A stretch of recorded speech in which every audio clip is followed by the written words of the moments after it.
জীবনে যদি কোনো প্রেম সত্য হয় তা হলো শিব আর পার্বতীর প্রেম। এই প্রেম শুধু রোমান্স নয়, এটা ত্যাগ, ধৈর্য আর বিশ্বাসের এক অসীম কাহিনী। আজ আমরা জানব কিভাবে শিবের তপস্যা, পার্বতীর সাধনা আর দেবতাদের ইচ্ছা সব মিলিয়ে গড়ে উঠল এই মহাবিবাহ। সতী ছিলেন শিবের প্রথম পত্নী, কিন্তু সতীর পিতা দক্ষের যজ্ঞে শিবকে অপমান করা হয়।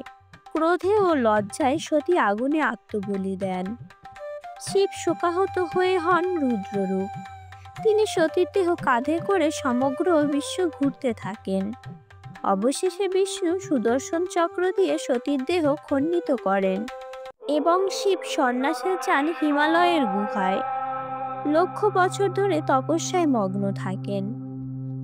দেবতারা চিন্তিত হন, শক্তি ছাড়া বিশ্ব চলে না। তখন সতী পুনর্জন্ম নেন হিমবতের ঘরে, হন পার্বতী। ছোট থেকেই পার্বতী ছিলেন গম্ভীর, ধ্যানী ও ভক্তিমতী। তিনি শিবকেই স্বামী রূপে কামনা করেন।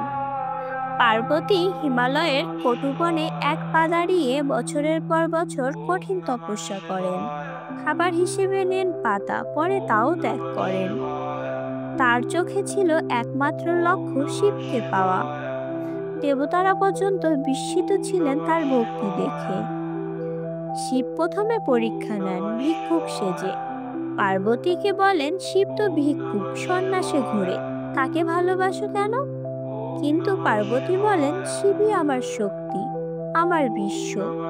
এই নিঃস্বার্থ প্রেমে শিব হৃদয়ে নরম হয় এবং তাকে স্ত্রী রূপে গ্রহণ করেন। হিমবতরাজ মহা আয়োজন করেন। শিব বররূপে আসেন নানান রূপে, ভূত, পিশাচ, নাগরাজ, যোগী সঙ্গ নিয়ে। দেবী মেনা প্রথমে ভয় পান, কিন্তু পরে বুঝে যান শিবই পরম ব্রহ্ম। শেষ পর্যন্ত এক মহান বিবাহ হয়। দেবতারা আনন্দে সঙ্গীত করেন। দেবী লক্ষ্মী ও সরস্বতী নাচে অংশ নেন। এই মুহূর্ত ছিল বিশ্বজগতের শক্তি ও সৃষ্টির মিলন। শিব পার্বতী প্রেম আমাদের শেখায় ভক্তি, ধৈর্য আর বিশ্বাস থাকলে অসাধ্য কিছুই নয়। তাদের কাহিনী শুধু এক প্রেম কাহিনী নয়, এটি চেতনার জাগরণ। জয় মহাদেব, জয় মহাশক্তি।